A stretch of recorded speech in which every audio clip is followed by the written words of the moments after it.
ഏകദേശം ഒരു 14-ാം സെഞ്ച്വറിയിൽ ക്ലാസിക്കൽ തമിഴ് ഭാഷയിൽ നിന്നും ഡൈവേർജ് ചെയ്തു വന്ന ലാംഗ്വേജും സ്ക്രിപ്റ്റുമാണ് നമ്മുടെ ഈ മലയാളം.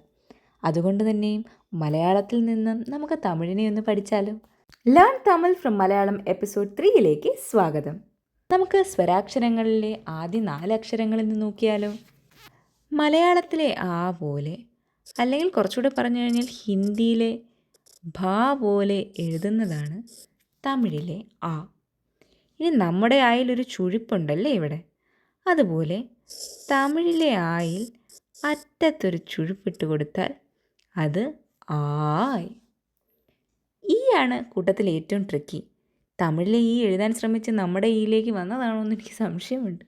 കാരണം ഈ ചുഴിപ്പിനും ഈ വളവുമൊക്കെ സമാനമായ രീതിക്കാണ് ഇതിൻ്റെ തുടക്കം. എന്നിട്ട് വലിയൊരു ക്ലേശം കഴിഞ്ഞ് ഇങ്ങനെ ഒരു പോക്ക്. സാധ്യതയുണ്ടല്ലേ ഈ ഇങ്ങനെയാവാൻ? അതിൻ്റെ പ്രയാസങ്ങളെല്ലാം മറികടന്നുകൊണ്ട് തന്നെ ഈ എന്ന ചിഹ്നത്തിന് ഒട്ടും അവർ പ്രയാസം വരുത്തിയില്ല.